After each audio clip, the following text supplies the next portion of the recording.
ప్రవీణ్ గారు ఒక్క నిమిషం. అలాగే దయాకర్ గారు చెప్పండి. ఈ ఒక్క ఆలయం గురించనే కాదు, కాంగ్రెస్ ప్రభుత్వం అధికారం చేపట్టిన తర్వాత తెలంగాణలో వరుసగా జరిగినటువంటి అన్ని ఘటనల పట్ల కూడా హిందూ సమాజం కొంత అసంతృప్తితో ఆవేదనతో ఉన్నటువంటి పరిస్థితి మనం చూసాం. ముత్యాలమ్మ గుడికి సంబంధించి చూసాం.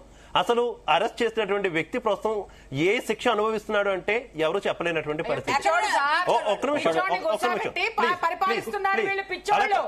నెక్స్ట్ అక్కడ ఆ ఘటన జరగడానికి కారణమైనటువంటి ఏదైతే అక్కడ ఏదో మోటివేషనల్ స్పీకర్ మోటివేషన్ చెప్పడానికి వచ్చారు, అందులోనే ఒక వ్యక్తి ఇక్కడ బయటకు వచ్చాడన్నప్పుడు పోలీసులు బయట పెట్టినప్పుడు వాళ్ళందరినీ సగర్వంగా పోలీసులే ఎటువంటి అల్లర్లు చెలరేకుండా అక్కడి నుంచి వాళ్ళని బయటకు పంపించారు. కనీసం వాళ్ళు ఎంక్వైరీ చేసి అసలు మోటివేషనల్ స్పీకర్ పేరుతో అక్కడ ఏం చెప్తున్నారు, వీరు ఎందుకు అంత ఉద్రేకంగా ఒక ఆలయంలోకి వెళ్లి ఆ రకంగా ప్రవర్తించారన్న దానికి సంబంధించి కూడా ఎక్కడ కూడా ఎంక్వైరీ చేసినటువంటి మీరు సరైన యాక్షన్ తీసుకుంటే ఘటన జరగకుండా ఉంటుంది. ముత్యాలమ్మ గుడి సంబంధించి అంశంలో అతనికి పోలీసులు అరెస్ట్ చేశారు, ఆల్రెడీ శిక్షించారు. అక్కడ అతనికి మతి స్థిమితం లేదని ఆ గుళ్ళోకి వచ్చారనేది ప్రాథమికంగా పోలీసులు కూడా నిగ్గు తేల్చారు. ఇవాళ మీరు చూస్తా ఉంటే అక్కడ కళ్యాణ్ మన పోలీసులు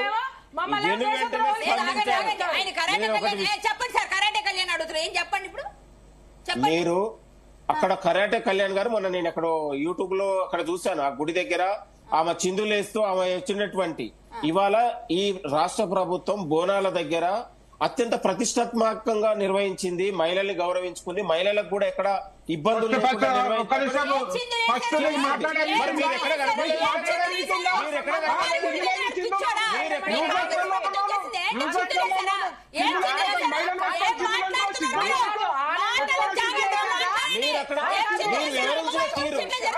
రాజకీయం చేయాలని ఒక రాజకీయం చేయాలని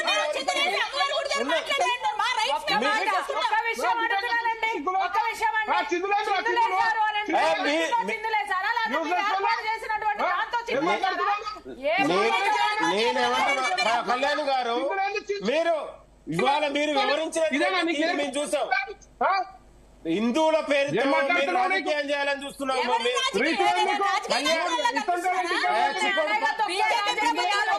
ప్రవీణ్ గారు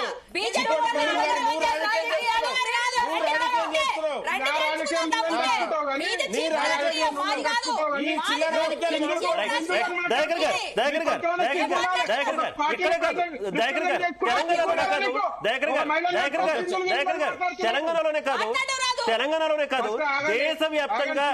ఒక్క నిమిషం దయాకర్ గారు, తెలంగాణ చెప్పండి. శివ గారు ఒక్క నిమిషం ఉండండి. ఫస్ట్ ఆవిడని క్షమాపణ. ఒక్క నిమిషం, నువ్వు ఈ డైవర్ట్ పాలిటిక్స్ ఈ చిల్లర రాజకీయాలు మానేయండి.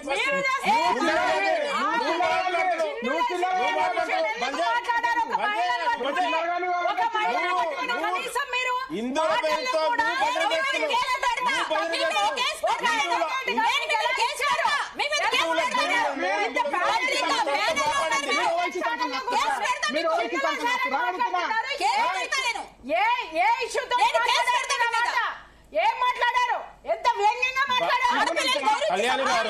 కళ్యాణ్ గారు ఒకటే మాట్లాడుతున్నారు. భక్తిని సమయం వచ్చినప్పుడే చేయాలండి. మీరు కేవలం మీడియా కోసం ప్రభుత్వంలోనే మాట్లాడుతున్నా. మాలాంటి వాళ్ళకు కూడా సామాన్యమైనటువంటి వాళ్ళకు కూడా రోడ్డు మీదకి వచ్చి కొట్లాడుతున్నాం. ఐఎమ్ నాట్ బిలాంగ్స్ టు ఇప్పుడు ఇవాళ జీ తెలుగులో కూడా జీ తెలుగులో మీరు అనవసరంగా ఇట్లా మాట్లాడితే ఈ ప్రభుత్వ ల్యాండ్ లో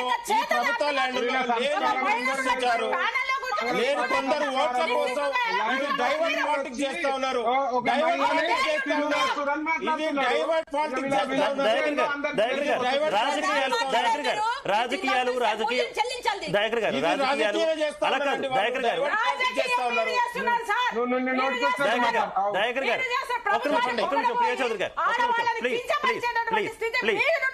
ప్లీజ్ దయాకర్ గారు, రాజకీయ విమర్శలు ఇవన్నీ పక్కన పెడితే